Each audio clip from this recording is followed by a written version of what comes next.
स्वागत है मेरे YouTube channel success mirror point by Pramod sir पे। आज हम लोग साइंस में प्रैक्टिस सेट 1 करेंगे। हम per day top 10 question answer science में बायोलॉजी का लेके आएंगे। इसका टाइम रहेगा शाम के 7 बजे। ये लाइव क्लास होगा, तो बने रहिएगा पर डे। जब तक कि आप अगर रेलवे की तैयारी करते हैं, जब तक कि एग्ज़ाम ख़त्म नहीं हो जाएगा, तब तक हम NCERT पे जितने भी निचोड़ आधारित हैं सभी क्वेश्चन मोस्ट इम्पोर्टेंट और सेलेक्टेड लिए हैं। इसमें कवर लगभग हम 400 क्वेश्चन करेंगे। 400 क्वेश्चन से ही हम 4000 बना देंगे, समझे। तो पर डे हम लोग टॉप 10 क्वेश्चन पढ़ेंगे और इसको आप 10 से भाग दीजिएगा। कितना हो गया हमारा? 40 सेट हुआ। 40 सेट अगर हम पढ़ाएंगे बायोलॉजी का, इसका अगर आप देख लिए तो ये 100% गारंटी देते हैं जितना हम पढ़ाएंगे मात्र 40 सेट देखना है, उससे ज़्यादा नहीं देखना है। तो 100% गारंटी लेते हैं कि इससे एक भी क्वेश्चन आपके एग्ज़ाम में बाहर नहीं पूछे जाएंगे। आपको क्वेश्चन का स्टैंडर्ड देख के पता चल जाएगा क्वेश्चन कैसा है। तो चलिए, अगर आप तैयारी करते हैं तो कॉपी और कलम लेके बैठिए। अगर आप किसी भी प्रश्न का उत्तर जानते होंगे तो उसका उत्तर कमेंट बॉक्स में ज़रूर से ज़रूर लिखिएगा। तो चलिए, बिना समय गंवाए आज का पहला प्रश्न की शुरुआत करते हैं। आज का पहला प्रश्न कह रहा है कि जीवाणु जिसको अंग्रेजी में बैक्टीरिया कहते हैं की कोशिका भित्ति किसकी बनी होती है। आपको बताना है जीवाणु की कोशिका भित्ति किसकी बनी होती है। ऑप्शन ए पे दिया हुआ है सेलुलोज एवं काइटिन, सेलुलोज और काइटिन। बी पे है वसा और सेलुलोज। सी पे है प्रोटीन और सेलुलोज। डी पे है वसा और प्रोटीन। आपके सामने 4 ऑप्शन दिए गए हैं। अगर आप इसका उत्तर जानते हैं तो कमेंट में ज़रूर से ज़रूर लिखिएगा। तो जीवाणु का कोशिका भित्ति किसका बना होता है? इसका राइट आंसर हो जाएगा जो कि दिया हुआ है ऑप्शन नंबर ए पे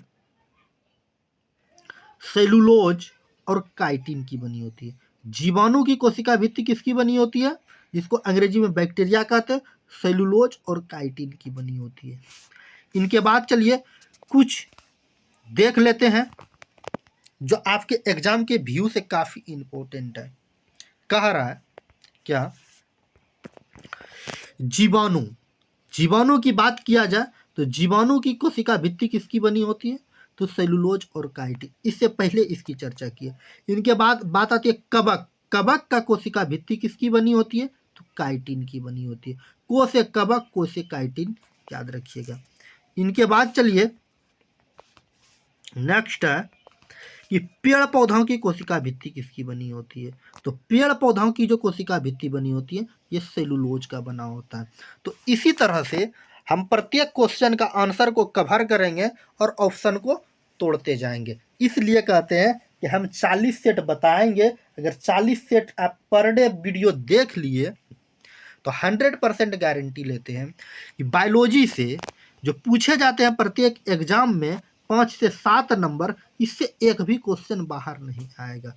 तो चलिए बिना समय गंवाए आज का दूसरा प्रश्न।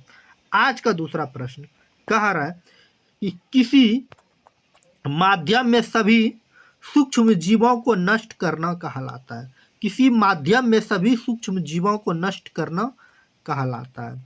इसका राइट आंसर हो जाएगा option number B, sterilization. Sterilization में क्या होता है कि सभी सूक्ष्म जीव को नष्ट कर दिए जाते हैं। स्टेरिलाइजेशन में क्या होता है कि सभी सूक्ष्म जीव को नष्ट कर देते हैं। अब पास्चुराइजेशन क्या होता है, इसमें गर्म करके ठंडा करने की प्रक्रिया कहलाती है। ज़्यादातर विद्यार्थी इस पे क्या करेंगे, ऑप्शन ए पे जो दिया है पास्चुराइजेशन, यही मार देंगे। पास्चुराइजेशन में क्या होता है, इसमें गर्म करके ठंडा किया जाता है। और ये क्या होता है, स्टेरिलाइजेशन में क्या होता है, इसमें सभी सूक्ष्म जीव को नष्ट कर दिया जाता है। इनके बाद चलिए नेक्स्ट पॉइंट देखते हैं।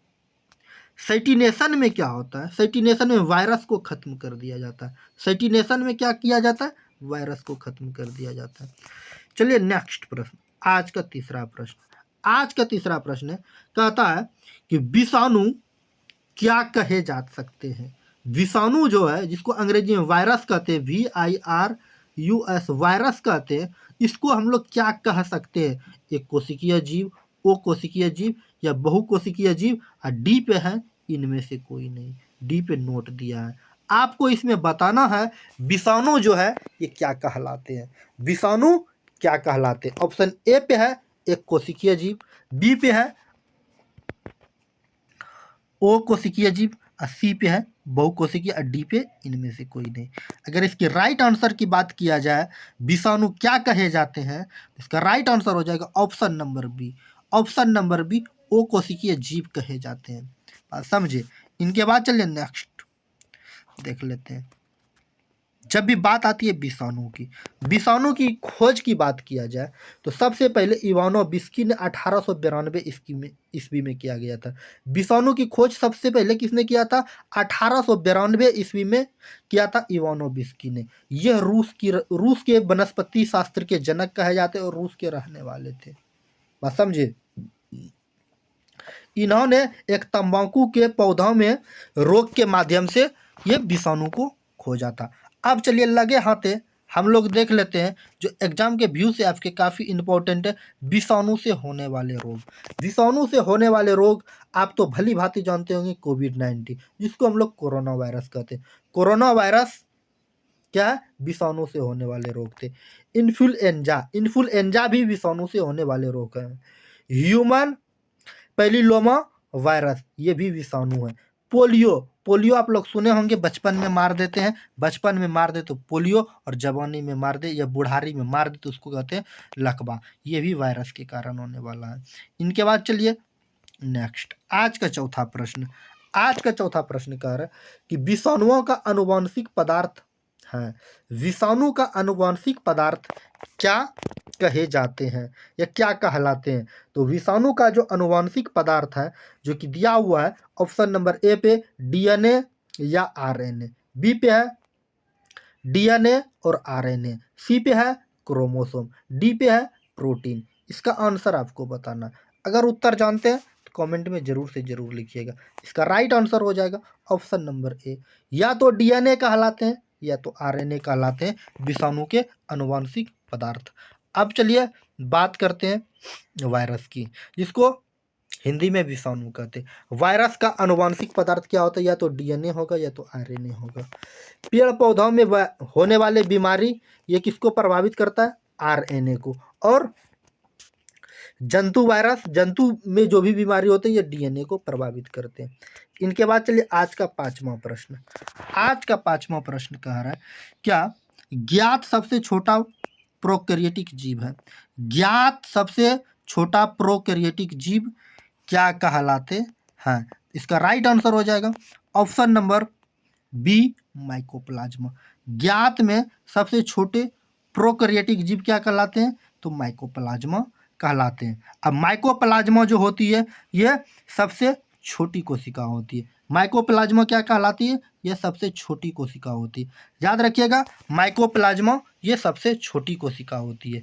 इनके बाद चलिए आज का छठा प्रश्न। आज का छठा प्रश्न कह रहा है कि राइबोजियम किसका एक प्रकार है। राइबोजियम जो है ये किसका एक प्रकार है। ऑप्शन ए पे दिया है प्रकाश संश्लेषी जीवाणु बैक्टीरिया, सहजीवी जीवाणु बैक्टीरिया, परजीवी बैक्टीरिया, मृतजीवी बैक्टीरिया। आपके पास 4 ऑप्शन दिए गए हैं। अगर आप इसका उत्तर जानते हैं तो कमेंट में जरूर से जरूर लिखिएगा। तो इसका राइट आंसर हो जाएगा ऑप्शन नंबर बी पे जो दिया है सहजीवी जीवाणु बैक्टीरिया। राइबोजियम जो कहलाते हैं ये सहजीवी जीवाणु बैक्टीरिया कहलाते हैं। इनके बाद चलिए राइबोजियम जीवाणु के विषय में देख लेते हैं। राइबोजियम जीवाणु जो होते हैं ये दलहनी पौधों के जड़ में पाया जाता है।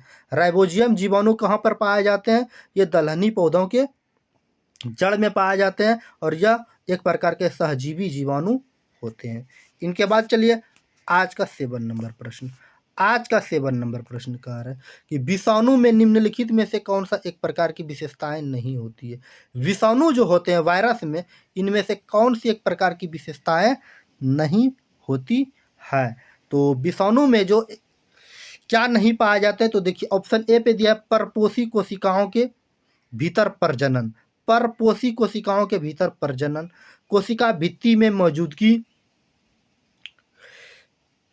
स्वभाव से पूरी तरह परजीवी, डीएनए या आरएनए की मौजूदगी। इसमें क्या नहीं होते हैं विषाणु में, वायरस में क्या नहीं पाए जाते हैं। इसका राइट आंसर हो जाएगा ऑप्शन नंबर बी, कोशिका भित्ति की मौजूदगी। कोशिका भित्ति जो है ये विषाणु में नहीं पाए जाते हैं। इनके बाद चलिए आज का 8 नंबर प्रश्न। आज का 8वां प्रश्न कह रहा है कि समजात अंग होते हैं, तो समजात अंग क्या कहलाते हैं। तो ऑप्शन ए पे कार्य समान, उत्पत्ति समान, विकास समान, व्यवहार समान। तो समजात अंग किसे कहते हैं, तो इसका राइट आंसर हो जाएगा ऑप्शन नंबर बी पे, जिसका उत्पत्ति समान हुआ हो उसको हम लोग समजात अंग कहते हैं। इनके बाद चलिए आज का 9 नंबर प्रश्न। आज का 9 नंबर प्रश्न कह रहा है पैरामीशियम प्रायः प्रजनन करता है।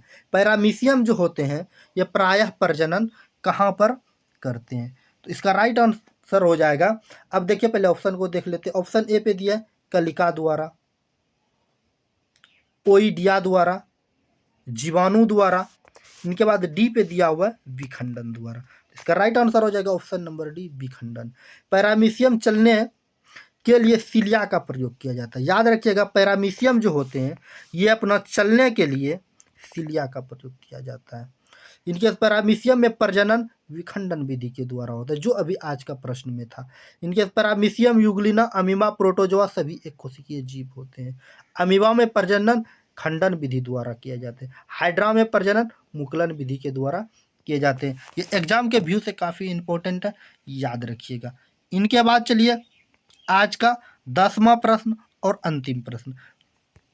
आज का 10वां प्रश्न कर निम्नलिखित में से किस जंतु के बाह्य तथा अंतःकंकाल दोनों पाए जाते हैं। बाह्य और अंतःकंकाल कौन से ऐसे जीव हैं जिसमें बाह्य कंकाल भी पाए जाते हैं और अंतःकंकाल भी पाए जाते हैं। इसका आंसर बताना। ऑप्शन ए पे दिया हुआ है जोक, बी पे केचुआ। ऑप्शन ए पे है केचुआ, बी पे है जोक, सी पे है चिड़िया, डी पे है सांप। तो इसका राइट आंसर हो जाएगा जो कि दिया हुआ है ऑप्शन नंबर डी पे। सांप जो होते हैं, सांप नहीं है, सौंप है। सांप जो होते हैं इसमें बाह्य तथा आंतरिक कंकाल दोनों पाए जाते हैं। सांप में क्या होता है, बाह्य तथा आंतरिक कंकाल दोनों पाए जाते हैं। अब जैसे बात करते हैं अंतःकंकाल। अंतःकंकाल किस किस में पाया जाता है, जैसे मानव हो गया, गाय हो गया, घोड़ा हो गया, इसमें अंतःकंकाल पाए जाते हैं। मतलब जिसका कंकाल नहीं दिखता है उसमें अंतःकंकाल पाए जाते हैं। इनके बाद बाह्य कंकाल की बात करें, घोंघा हो गया, केकड़ा हो गया, शंख हो गया, ये जिसको हम लोग सितुआ भी कहते हैं बोलचाल की भाषा में, इस सब में जो है ये बाह्य कंकाल पाए जाते हैं। उम्मीद है। और चींटी जैसे हो गया, चींटी सब में भी कौन से कंकाल पाए जाते हैं, तो बाह्य कंकाल पाए जाते हैं। उम्मीद है ये छोटी सी वीडियो आपके काम का चीज़ होगा। आज का टॉप 10 हम लोग साइंस में बायोलॉजी को देखे। क्लास कैसा लगा कमेंट में ज़रूर से ज़रूर लिखिएगा। इसके बाद आज का टॉप 10 कर लिए, कल से 11 से करेंगे। अगर वीडियो अच्छी लगी और क्लास में अगर अच्छी लगी, यस यस यस यस ज़रूर से ज़रूर लिखिएगा। अगर वीडियो अच्छी लगी तो हमारे प्यारे से छोटे से वीडियो को अभी तक लाइक नहीं किए हैं, लाइक ज़रूर कर दीजिएगा। लाइक करने के बाद हमारे प्यारे से छोटे से यूट्यूब चैनल को सब्सक्राइब कर लीजिएगा। सब्सक्राइब करने के बाद बेल आइकन का घंटी दिखेगा, उसको ज़रूर से ज़रूर दबाइएगा। अगर आप फेसबुक पेज पे देख रहे हैं तो आप फॉलो ज़रूर से ज़रूर कर दीजिएगा। अगर अभी अपने दोस्तों के बीच शेयर नहीं किए हैं तो शेयर ज़रूर से ज़रूर कर दीजिएगा। अगर आप इसका पीडीएफ चाहते हैं तो हमारे Telegram channel success mirror point by Pramod sir पे ज्वाइन करके वहाँ से आप पीडीएफ को भी प्राप्त कर सकते हैं, या पीडीएफ डाउनलोड करने का लिंक डिस्क्रिप्शन बॉक्स में मिल जाएगा, वहाँ से भी आप पीडीएफ डाउनलोड कर सकते हैं। चलिए आज की क्लास को यहीं समाप्त करते हैं, मिलते हैं नेक्स्ट वीडियो में नेक्स्ट टॉपिक के साथ। जय हिंद, जय भारत। Okay, bye bye.